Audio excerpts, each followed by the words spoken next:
everybody. A little bit of a Tuesday night special edition of the Aaron Torres Sports Podcast. I'm your host, Aaron Torres. Hope everybody's doing well. Hope everybody's having a great day. Like I said, a little bit of a different show on this Tuesday night, although it's one of my favorite shows to do every year, okay? So end of July, it means a lot of things. It means the start of football, and we're certainly going to have plenty of football. But also what it means is it's the end of high school basketball recruiting.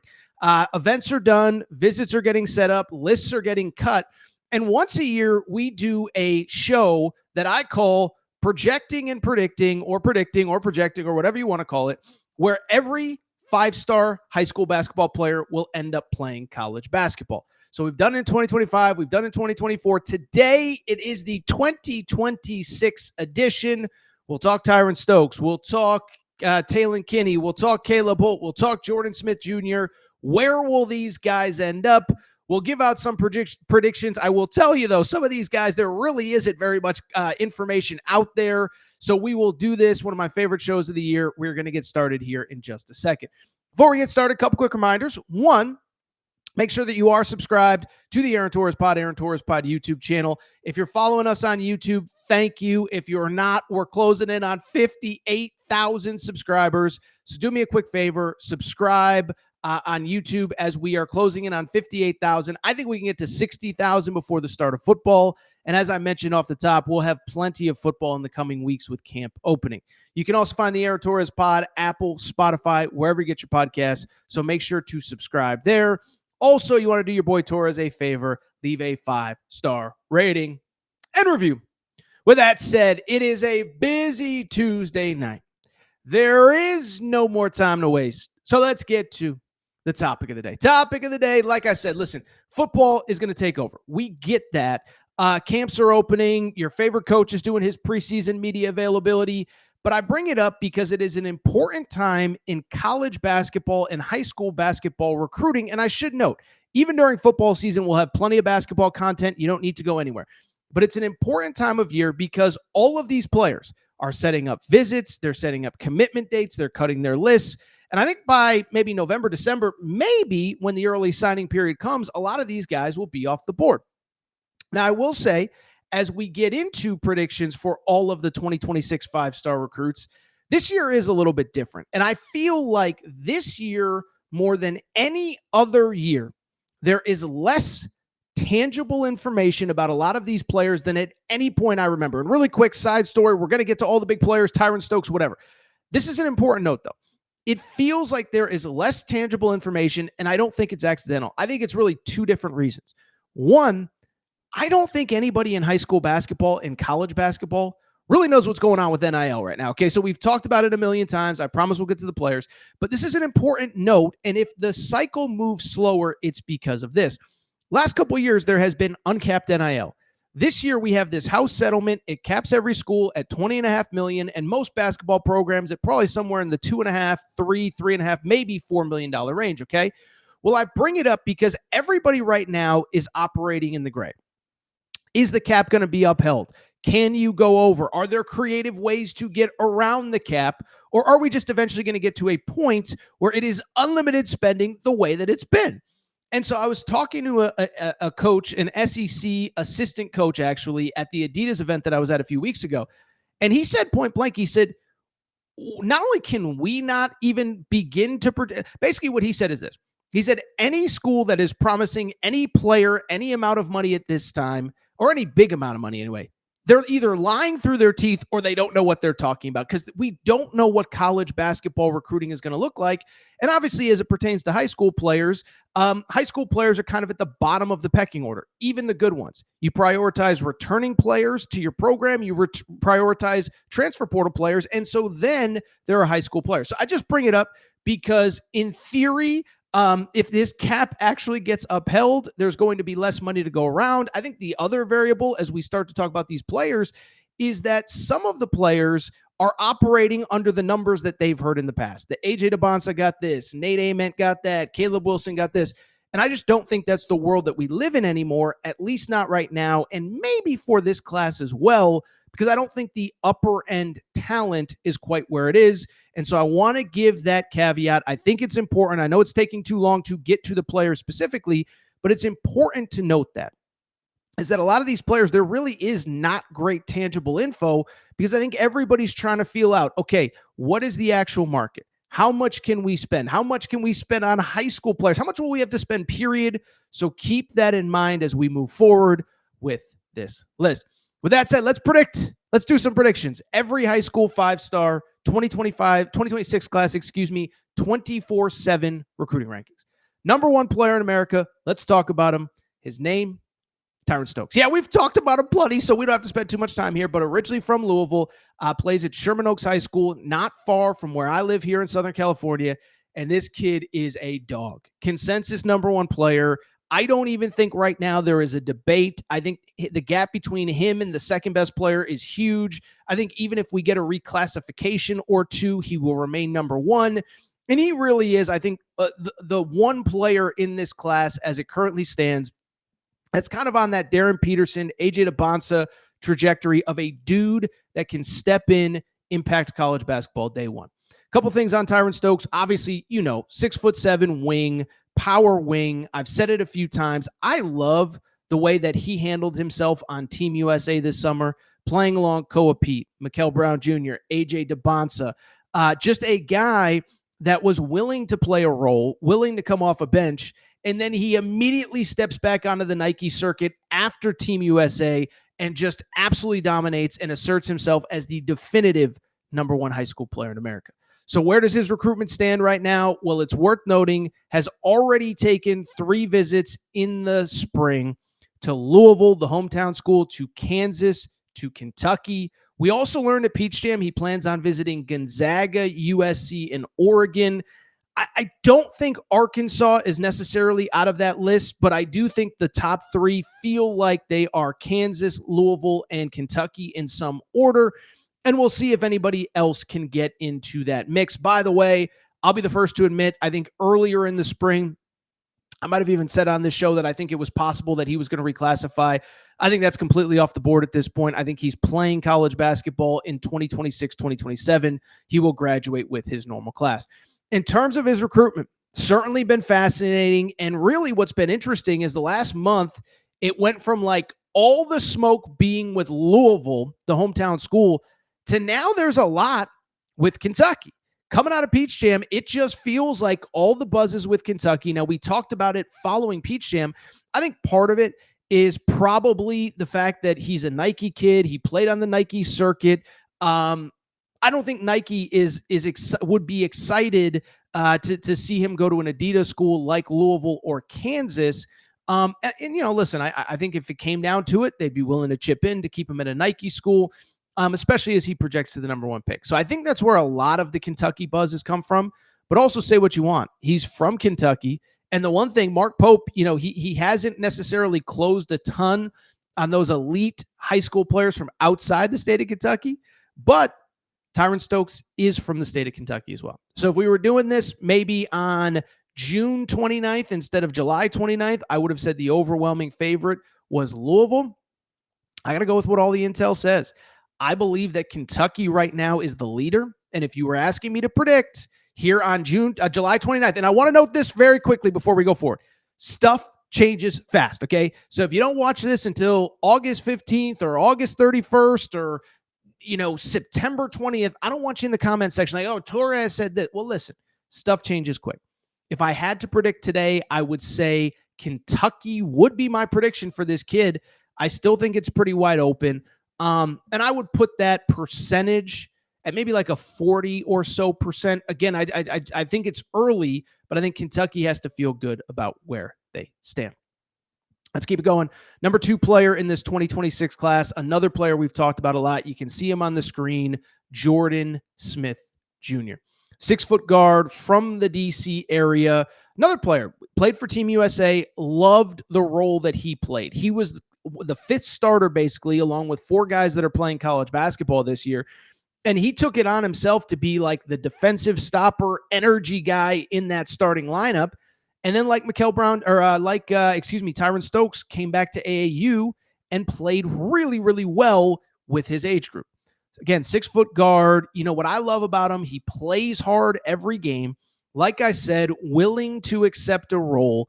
He's not the biggest guard, and I think that's kind of what's interesting to him. He's a 5-star kid. In this NIL era, if we go back to this unlimited spending world that we had, I mean, he could be a 3-4 year college player because at 6 foot, I just don't know that he's a great NBA prospect. So you could be, in theory, getting him for more than 1 year, but if you get him, you get a tough kid, a competitor, and I just think he's going to be phenomenal. In terms of his recruitment, early on, he's from the DC area. Felt like Georgetown was kind of, in control early, but as he has improved, I think it's become a national recruitment. He's already taken visits to Louisville. He's already taken visits to Duke. And oh, by the way, he is projected and expected to take visits to both Arkansas and Kentucky in the fall. If you ask me, I think this is really going to come down to a Duke versus Arkansas battle. You never want to doubt John Calipari, but I will say I think Duke has to be considered the favorite here. Duke is going to get their guys, whatever you think. They're the one school I think that still really bets on freshmen and bets on being able to build around freshmen. Did it with Cooper Flagg last year, did it with Cam Boozer this year. We'll see who they put together in this class coming up. But the other thing is, like, a lot of ties. He goes to John Paul High School in John Paul VI, I believe, is the high school in the DC area. Trevor Keels went there. Who was the other one? Jeremy Roach went there. So there's some history there. And like I said, when Duke sees a guy that they want, Duke generally is in the conversation. Maybe Calipari pulls him a rabbit out of his hat. Maybe it somehow ends up Louisville or Kentucky. I don't think so. If you're asking me, I will say it's Duke. I will give it around a 50 to 60% projection as far as how I feel about it. That is Jordan Smith Jr., the number 2 player. Let's get to number 3. Matt, is my mic okay? Is it okay? I just got an alert. Everything's good. Okay, we'll keep it going. You know what else is good? You know who else is good? Brandon McCoy Jr., another player out of Southern California. By the way, that's going to be a theme here over the next couple players. A lot of talent in Southern California this year. Brandon McCoy, like the first 2 players, was part of that Team USA. First of all, 6'4" guard, was on Team USA. Now, I will admit, he was kind of one of those guys, never really found a role on that team. That's not a criticism, to be clear. There's just a lot of talent, and he's a year younger than a lot of the guys on that team. And so you have Mikal Brown Jr., who's in college. You have J.J. Mandaquid, who's at Washington. You have Jordan Smith. You have a lot of guards on that team. Didn't play a ton, but showed flashes. And I think the other thing, again, came back to the EYBL circuit after not playing earlier in the summer and thought he kind of played with a little bit of a chip on his shoulder and something to prove. So that is who he is, 6'4" combo guard. I think the important thing with him, Brandon McCoy has about as little true recruiting intel out there as you could possibly have for a 5-star top 5 prospect. Again, he's from Southern California, but right now, this is all we know. Last November, I'm guessing it was for either like the season opener or, Duke's Midnight Madness or whatever. He took a visit to Duke. Other than that, not only has he taken no visits, he doesn't even have visits lined up for the fall, again, as of July 29th, at least that I'm aware of. Nowhere tangible is there information on any visits. And so it's hard to say that anybody other than Duke is the favorite. But what's crazy about this one, what's hard to know is this. Is Duke actually the favorite? Does Brandon McCoy have other schools that are interested that we just don't know about? And by the way, I think the reverse is true as well. Is Duke still as interested in Brandon McCoy as they maybe were at this time last year? So he is a fascinating one. He is a name to keep your eye on. And I do think in the coming weeks, we'll start to get some tangible recruiting info on him. How many schools? What's his list? Where's he headed to visit? Brandon McCoy is number 3. Number 4, another player who's a bit of a wild card from Southern California, Christian Collins. Okay. So he is a 5-star, 6'8", 6'9". He's kind of that quintessential toolsy player that if it all clicks, I don't think it's crazy to think that if everything clicks, could he be the best player in this class? I think so. I'm not saying it'll happen. It's almost like Nate Ament last year. And I'm not saying that he is Nate Ament or as good as Nate Ament or whatever. But remember Nate Ament? We had those conversations. It's like, if it clicks for Nate Ament, it's not inconceivable he's drafted ahead of Cam Boozer or Darren Peterson or AJ DeBonsa, or 5 years down the road, he's the best player out of this class of 2025. And I get those vibes from Christian Collins. 6'9", can do a little bit of everything, can put the ball on the floor, shoots the ball really well, really smooth. Kind of reminds me, remember Marvin Williams back in the day was kind of that same player. Came to North Carolina, wasn't great as a freshman, but was a key part of a national championship team, ends up as, I believe, the second pick in the next draft, and then had like a 10-year NBA career. I could see a very similar trajectory for Christian Collins. Like Brandon McCoy, not a ton of tangible information out there on him. Now, what's interesting about him, he has at least set up some visits. So shout out to our guy, Christian Collins, for at least giving us some visit content. He is expected in the fall to visit Oregon, USC, and Kentucky, all Nike schools. Couple things on this. One, obviously, again, Kentucky right now does not have a huge track record of getting guys from outside the state of Kentucky, so we'll see if that's a factor. But when I look at the two other schools, Oregon is that Nike school. I think as we get deeper into this rev share era, that Oregon Nike money that was such a factor for so long, maybe it becomes a factor again because Oregon all of a sudden is in the mix for a lot of these kids after not really recruiting that well the first year or two of the NIL era. And then USC, I'll say this is, spending some time down there the last couple weeks, I think you just forget Coach Muss is a bulldog on the recruiting trail. It's easy to forget this now, but Arkansas gets Moses Moody committed, gets Anthony Black committed. Jalen Williams, obviously, I don't think anybody thought he was going to be the player he became, but is an NBA champion now from the Oklahoma City Thunder. By the way, at Nevada, don't forget at Nevada, he got a McDonald's All-American Jordan Brown to commit to Nevada when he was at Nevada. So he's a great recruiter. I think they're not afraid to recruit high school players and put them in position to step on the floor day one. Unfortunately, that was the expectation for Elijah Arenas this year before last week's injury. But I only bring it up because it would not shock me if they went out and got Christian Collins. I'll say USC is my prediction. I don't feel great about it. It's another one I'll give a 5 to 10% chance to. Let's move along. Yet another Southern California guy. This one should be pretty easy. Jason Crow Jr., 6'2", 6'3" guard out of Inglewood, committed to Missouri. So this is an easy one. Of every 5-star prospect in the 24/7 recruiting rankings as of today, July 29th, he is the only one that's actually committed right now. So he's committed to Missouri. I don't think that's going to change. Obviously, in this world we live in, who knows? But I think the NIL setup was there. Obviously, there are reports that maybe his father will end up being an assistant coach. Father played in the NBA, so it's not like it would be the most egregious hire ever. Point being, Jason Crow's a really good player. I think he's going to end up at Missouri. By the way, stay tuned. I don't think he's the only Missouri Tiger that could potentially be a 5-star. Let's keep it going. Number 6, really intriguing player. 4th guy on this list that played for that Team USA U19 team, Caleb Holt. Caleb Holt from the South, from Alabama, 6'4", 6'5". It was a little bit disappointing for me personally because he plays on the Adidas circuit. I went to the Adidas championships, a few weeks ago, and he was kind of out. The technical championship had actually happened the weekend before, so he did not play the weekend that I was there. And by the way, totally deserved the time off, but it was just a bummer that I didn't get to see him play.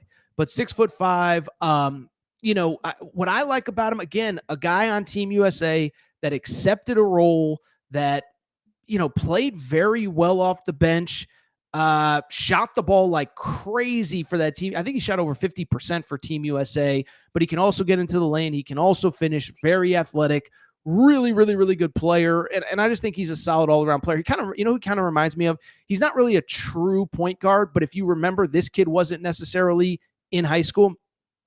Kind of reminds me of Cason Wallace. Cason Wallace played at Kentucky, was part of that Oklahoma City Thunder championship team this year, NBA Finals champion. I don't know, just some vibes. 6'5", does a little bit of everything, shoots the crap out of the ball as well. As far as his recruitment, we do have some pretty tangible, good stuff. Again, from Alabama, is planning on visiting Alabama and Auburn. There's talk of a potential Kansas visit because of the Adidas ties. Also, Kentucky. Kentucky got in the mix there. And I'll be real. I'm going to go maybe a little bit of a curveball here. I don't know if people will perceive it that way or not. I'm going to go Kentucky. And I'm going to say that this is the first big 5-star elite recruit that Mark Pope gets that does not have direct ties to the state of Kentucky. Even Tyran Stokes, if he gets him, is originally from the state of Kentucky. But I look at Caleb Holt and, one, with the Adidas stuff in Kansas, we talked about it with Kansas. I don't know if Bill Self is going to be the head coach at Kansas at this time next year. I think it's actually realistic that he's not the head coach next year. And so what does that mean for this recruitment?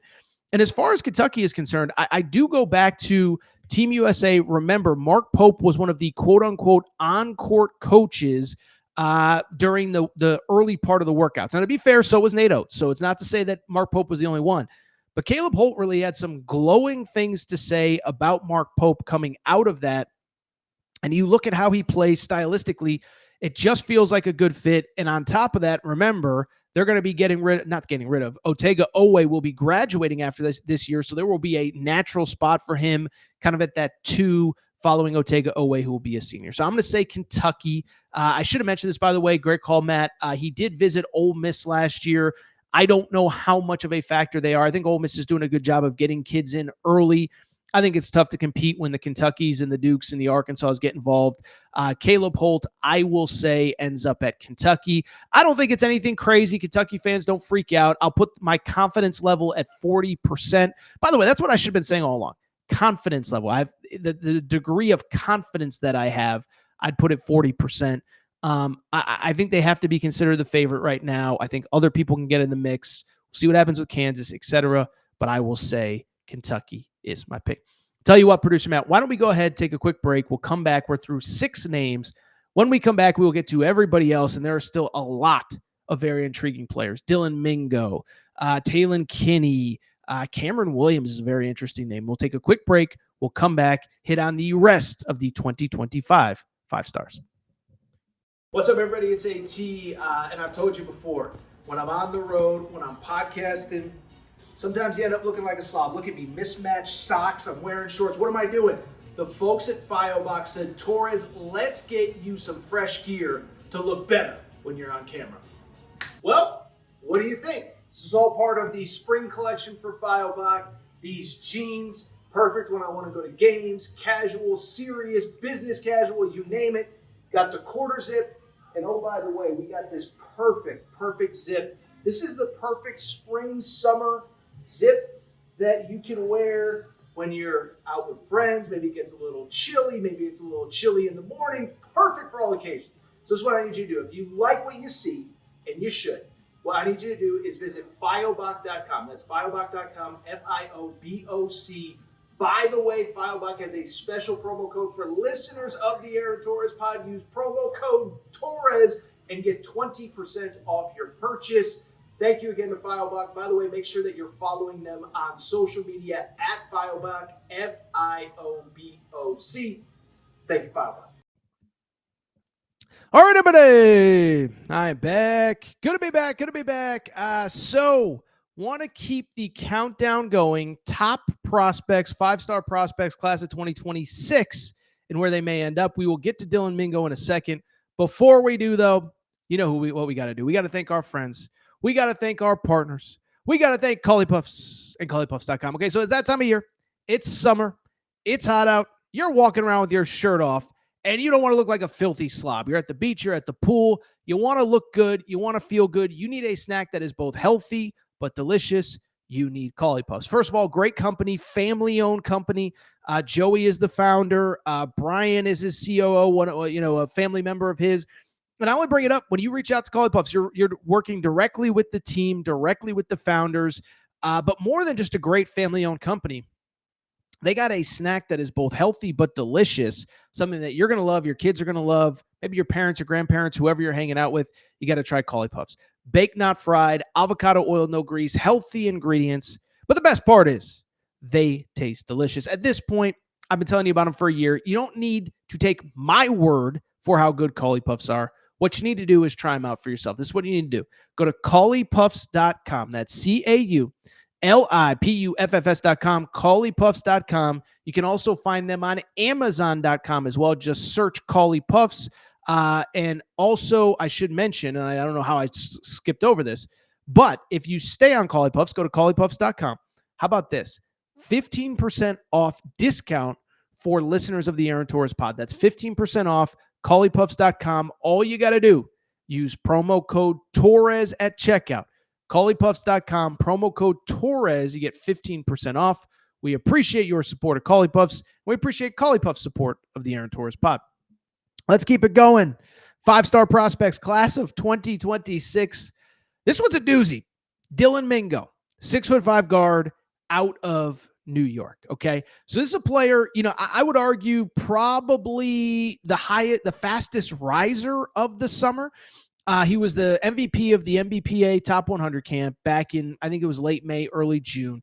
Just a big guard, athletic, skilled, gets to his spots, finishes at the rim. I mean, he's just a total package. 6'5", 6'6". Just insanely talented, getting better seemingly year over year, game over game, week over week, whatever. But like I said, one of the fastest rising players in this class. The problem with doing a segment like this in late July is that sometimes there just isn't very good information out there. And as of right now, there is essentially nothing on Dylan Mingo, okay? Again, from New York City, fast rising. How about this? He, as of, again, July 29th, has not taken any major visits that I'm aware of. Hasn't even set up any either. Now, a couple schools feel like they're starting to be in the mix or can be in the mix. One is UConn. UConn, one, loves those big guards, 6'5", Tristan Newton a few years ago, Silas Demery this year. And he's also a Long Island kid. He plays at Long Island Lutheran, and that is a school that produced Jaden Ross, who is currently on the UConn roster. And so there are some UConn ties there with Jaden Ross. Beyond that, there is also ties to, I think there are probably some ties to UNC, where Hubert Davis, whatever you think of him, he has recruited the tri-state area well. And don't sleep on Will Wade and the NC State Wolfpack. Andrew Slater is their GM. We talked about Andrew Slater with Coach Wade. Andrew Slater's got some New York City ties, and I've seen Dylan Mingo say some very positive things about Will Wade and NC State to the effect of, I communicate with them regularly. I love what they're doing. I love what Coach Wade has done. And so again, this is very, very loose, but I promised I'd make a prediction. I'll be real. I don't even think it's even fair to make a prediction on him, but this is a prediction show. So I'll say NC State with the absolute bare minimum amount of confidence that I can have. Again, he hasn't even set up visits yet for the fall. But I do think the Andrew Slater time matters. They're probably going to have an opening at the point guard slot with Trey Holloman graduating after this year. And Will Wade isn't going to back down in any recruitment. So to be clear, very little confidence. I don't want this somehow ending up on an NC State message board. Oh, Torres had Will Wade on the show a month ago, and he's saying this is going to happen. No. I haven't talked to Coach Wade. It's just, we got to make a prediction for all these guys. I will say NC State. I don't feel great about it. As always, Torres going long. Let's try to make these next couple quick. Number 8 on this list. Very interesting player. Another player, hard to have any real information on. Taj Reza, 5-star wing from Southern California. Yes, he is the son of Trevor Reza. If you've seen Trevor Reza play, and probably if you watch this kind of segment, you probably have, kind of the same player. 6'8", 6'9", can handle, shoots the ball really well. A lot of the same traits as his father. A couple things on Taj Reza. Did not play the final few weeks. There was some sort of injury that did not allow him to play. And so, kind of a guy that, where is he in his development? Is he a guy that could potentially slide the next time we have a rankings update solely because he didn't play the back half of the summer? But he is talented. Nobody can deny the skill. Nobody can deny the pedigree either. Speaking of pedigree, you'd think that UCLA would be in the mix because his dad played there. At least right now, it does not appear to be that way. Taj Reza has set up a couple visits.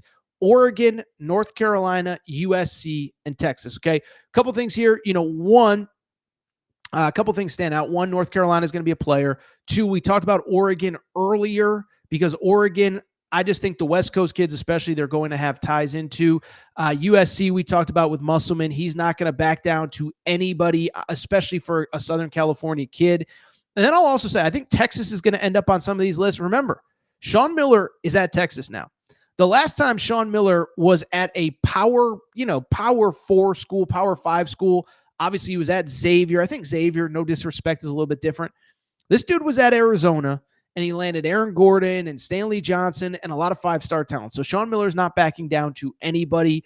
Taj Reza's another one. I want to be totally transparent. I just think it's hard to even project. We just don't have very good information right now. I'll say Oregon, very low confidence level. I hate to keep going super low on a lot of these players, but I want to be fair to these players. I want to be fair to the schools recruiting them because there's just not a ton of information. I'll say Oregon with Taj Reza, but I don't feel great. Number 9, let's get to old number 9, Anthony Thompson, 5-star, listed as a small forward. I saw him a few weeks ago at the Adidas event. He's listed at 6'7" on 24/7. In my opinion, I think he looked a little bit more like 6'8", 6'9", but he's a lefty, can put the ball on the floor, shoots it very well for a guy his size. And I think what's really interesting about him is a couple things. Is that he, one, very good player. What was kind of crazy was he didn't even play like super well the day that I saw him play. But what was interesting and what was worth noting is you could just see the talent. I mean, the talent was oozing. Lefty, like I said, he had a couple threes the day that I saw him play, can put the ball on the floor, finisher, all of that. Recruitment, in my opinion, is still in a little bit of an early place, but it is worth noting he did cut his list probably about a week to 10 days ago, right after the Adidas event, down to 7. That list of 7, Michigan, Indiana, Kentucky, Purdue, Texas, North Carolina, and Ohio State. He's from Ohio, so that's kind of interesting with the Ohio State ties. Would also add a couple other things. One, who his game kind of reminds me of? Cannon Catchings, who was actually committed to Purdue before he ended up at BYU. So you'd think that there's kind of an archetype for Purdue there. The other thing, though, is Indiana did hire let me backtrack. Anthony Thompson plays for a AAU program called Indy Elite. One of the assistant coaches on that new Indiana staff under Darren DeVry is a guy by the name of Drew Adams, who used to coach on Indy Elite. Now, it was a long time ago, to be fair. It wasn't like last summer. It was, a decade ago. But he has ties. He's an Indiana native. I would say with relatively minimal confidence that I think Anthony Thompson ends up with Indiana. That would be my prediction. I'd say in the 30-35% confidence range. I think this recruitment is just beginning. He really hasn't taken any visits. I think he took one unofficial to Kentucky last year, but that was really it. And so you factor in that, the ties to Indiana, he plays for Indy Elite. I think it's also important. Style kind of fits how Darren DeVry wants to play. I will say Anthony Thompson ends up in Indiana Hoosier, and that would be the first big high school commit of the Darren DeVry era. Let's keep it going. Number 10, one of my favorite players in this class, fast rising. We talked about him after one of these weekend AAU events. Cameron Williams out of Arizona, okay? Fast rising player, just got into the top 10, just got his 5th star. And I would say like him and probably JJ Andrews, who we talked about on the show a few days ago, I would argue are probably the 2 players that I think will move up the most in the next recruiting update. And Cameron Williams is a top 10 player in America right now. Like, I could see him as a top 5, potentially top 3 player. He's from Arizona, is about 6'9", 6'10". He's really kind of grown. And he is just starting to tap into his potential. He is that kind of player. He can score on the perimeter. He can beat people off the dribble. He can get a rebound and take it up the court. And like I said, he's only scratching the surface of his potential. And I think he has a chance, like I said, to be a top 3 to 5 prospect in this class. And I think, how I know that he is rapidly improving? The second to last weekend of AAU, John Shire followed him around like a little puppy dog. Duke was with him every step of the way when he played for the Compton Magic. By the way, Duke and Kentucky both have offered in recent weeks. So when you get those Duke and Kentucky offers, like, it's no disrespect to anyone else, but those offers, I think, in the AAU world just carry a little bit more weight. So Duke and Kentucky recently offered. He does have a couple visits set up. USC, we've talked about Coach Muss. Purdue, again, that 6'10" kind of guy. He a little bit like the last guy that we were just talking about here a minute ago, Anthony Thompson. Duke, like I said, Duke clearly wants him. Kentucky clearly wants him. West Coast guy. Jason Hart has West Coast ties. I would also say he hasn't officially set up a visit to Arizona yet. But he's from Arizona. He said publicly, I plan on taking an official there. And I think for him, that's a little bit of a more manageable, easier, visit to set up. And so I just bring it up because if I had to make a guess today, I would say my prediction for Cameron Williams is the University of Arizona. Don't have a ton of confidence. I would say 30 to 40%, but I think there's something there. I think there's something there with Cameron Williams and Arizona. Tommy Lloyd, to his credit, Koa Pete, number one high school player in Arizona, one of the great high school players of all time in Arizona. Tommy Lloyd just closed the deal there. And, something about playing for the hometown school. They play in the Big 12. It's not like you're going to the home state school that plays in the Big Sky. You're going to the home state school that plays in the Big 12, that has had success, that has made multiple second weekends under the coaching staff. I would say Arizona is probably, they're my pick right now. Listen, again, when Duke offers, when you take that Duke visit, it feels a little bit different. When Duke ratchets up the pressure, it feels different. So I'll say Arizona, not a ton of confidence. 2 more 5 stars I want to get to really quick. Taylen Kinney, we've talked about a ton. 6'3" guard that I think when I saw him, I think he's actually closer to 6'5", 6'6", not 6'6", but 6'5" maybe.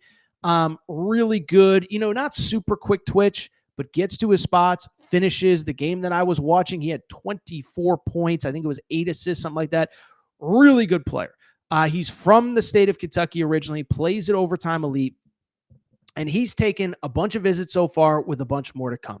As far as the visits that he has already taken, Louisville is one, Kentucky is one. He also, I think I forgot to tell you this, Matt. I think he took a visit to Purdue. I could be wrong on that. Kansas, Indiana, Oregon, Texas, and Arkansas are his other visits scheduled. I think Purdue is on that list as well. Bring it up. If I had to make a prediction, a couple things. One, I do think Louisville's the favorite. Adidas kid, Pat Kelsey is a beast. There's going to be an opening at the point guard spot. McCoy Brown Jr. is going to be a one and done. So I would say if I had to guess that would be my prediction, is that he ends up at Louisville. The one thing I will say, I keep going back to that quote that he had on John Calipari. Basically said, when asked about Arkansas, we all know Calipari's track record. He grew up in Kentucky. He knows what Calipari has done for guards. I would not sleep on Coach Cal on that one. Final technical 5-star in the class of 2026, Tony Bryant. Tony Bryant from Florida, big man, plays close, really good player. Bring it up. He's another interesting one. Did take an unofficial visit to South Florida. So shout out Brian Hodgson. Obviously, Nate Oates' his longtime assistant there. He was at Arkansas State the last few years. Got him on campus this past year, okay? Well, I bring it up because Tony Bryant does have 5 official visits set up for the fall. And I think those 5 will determine where he ends up. The 5, Florida State, North Carolina, Missouri, NC State, and Kansas. The 2 that you hear a lot about, Missouri and NC State. If I had to take a guess, I would actually say Missouri. Feels like they're prioritizing the high school class. They want a running mate with Jason Crow Jr. And I think the other thing, too, for a school like Missouri, taking freshmen might not be the worst thing, especially, by the way, if they're going to be more than 1 year as freshmen. Then you don't have to worry about getting into the portal and competing with everybody. You lock in your guy or two. You pay them what you have to. You hope they're good enough to help you win as freshmen, but you also hope they're good enough to win as sophomores as well and stay as sophomores as well. So I'll say Tony Bryant, confidence level 15 to 20%. I think NC State, that's another one to keep an eye on. Will Wade, I don't think he's going to back down on that one either. Really quickly, just a couple other names that are, 5 stars in other places, but maybe not across the board. JJ Andrews, we've talked about. Give him his 5th star. He should be consensus. He's a top 10 player. And the more I see of him, the more I think he's going to be a one and done in Arkansas. I even said it a few weeks ago. When he committed, I said, he'll be a whatever. He'll be a 2, 3. No. He's going to be a one and done. He might be the best freshman in the SEC his 1 year there. We'll see what happens. He's a top 10 prospect. He should be a McDonald's All-American kid. I think it's probably because he committed early. He committed to the home state school. I think if he hadn't committed, and by the way, I know Arkansas fans are glad that he did. I think if he hadn't committed, that Duke offer would be there. That Kentucky offer would be there. But he committed early. Peach Jam MVP, give him his 5th star. Really quickly, another guy Arkansas is after, Mika Murinan, European, played high school basketball this past year. Really good player. There was talk of reclassification early. Don't think that's going to happen. 6'10", lefty, plays his high school ball in Arizona. Did not play AAU this summer, by the way. He was back in Europe playing with his national team last year. Visited Michigan and Arkansas. He does have a Final Seven of Michigan, Indiana, Arkansas, Kentucky, Duke, North Carolina, and North Carolina State. If I had to guess right now, I would lean Michigan. Already taken the visit, familiar with that campus, that staff, etc., and the fit would be perfect. So we'll see what happens. Another guy Calipari wants. We'll see if he gets him. I would lean Michigan right now. Confidence level 20-25%, but not a ton. Last name, another interesting one, Arfan Dion, number one center in the class.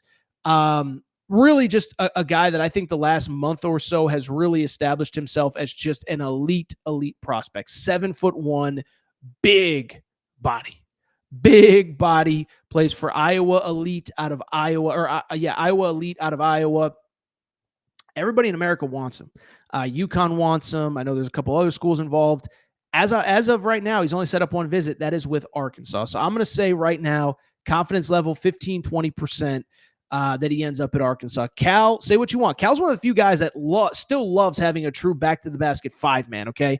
That seems to matter. I'm guessing the money will be there. Cal is prioritizing him.